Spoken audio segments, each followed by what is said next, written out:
বিজয় সম্মেলনের মঞ্চে বেসুরো জাকির হোসেন। মুখ্যমন্ত্রীর 100 টাকা দিলে 25 টাকার কাজ হয়, সবাইকে একসঙ্গে প্রতিবাদ করতে হবে। পুরসভার দুর্নীতি নিয়ে সরব হয়েছেন জঙ্গিপুরের বিধায়ক জাকির হোসেন। পুরসভার ভালো করতে চেয়েছিলাম, কিছু নেতা বাধা দিয়েছে।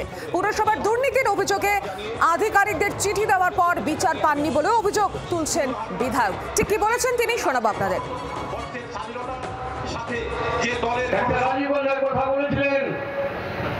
আমি 100 টাকা পাঠাই, ঘুরতে ঘুরতে 10 টাকায় পঞ্চায়েতে পৌঁছাই। আমাদের মাননীয় মুখ্যমন্ত্রী 100 টাকা পৌঁছায়, 25 টাকার কাজ হয়। এইগুলো আমাদেরকে সকলকে প্রতিবাদ করতে হবে মাননীয় মুখ্যমন্ত্রীর হয়ে। গোটা বিষয় নিয়ে সঙ্গে রয়েছেন প্রতিনিধি সোমা মাইতি। সোমা, পুরসভার দুর্নীতি নিয়ে সরব হয়েছেন জঙ্গিপুরের বিধায়ক। তিনি বলছেন যে পুরসভার ভালো করতে চেয়েছিলাম, কিছু নেতা বাধা দিয়েছে। কি জানতে পারছো? দেখো, গতকাল বিজয় সম্মেলনী অনুষ্ঠানে জাকির হোসেন তিনি সরাসরি পুরসভার চেয়ারম্যান এবং পুরো কর্তৃপক্ষ যারা রয়েছেন তাদের বিরুদ্ধে বিষোদ্গার করেছেন। তবে এটা প্রথমবার নয়, এর আগেও তিনি পুরসভার একাধিক বিষয় নিয়ে তিনি সরব করেছেন এবং পুরসভা বিভিন্ন বিষয় যে দুর্নীতি করছে মূলত সেটাই তিনি বলতে চেয়েছেন। এবং এটাও বলেছেন যে মুখ্যমন্ত্রী বিভিন্ন সময়ে বিভিন্ন প্রকল্পের জন্য যে টাকা দেন সেই টাকা পর্যাপ্ত পরিমাণে খরচ করা হয় না।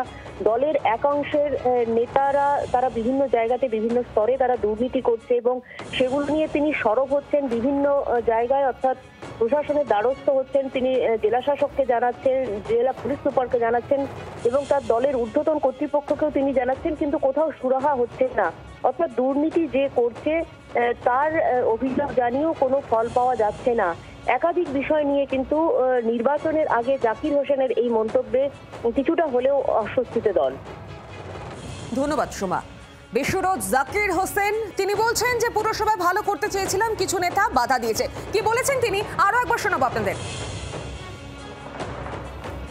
কথা বলেছিলেন যে আমি 100 টাকা পাঠাই, ঘুরতে ঘুরতে 10 টাকায় পঞ্চায়েতে পৌঁছাই। আমাদের মাননীয় মুখ্যমন্ত্রী 100 টাকা পৌঁছায়, 25 টাকার কাজ হয়। এইগুলো আমাদেরকে সকলকে প্রতিবাদ করতে হবে মাননীয় মুখ্যমন্ত্রীর হয়ে।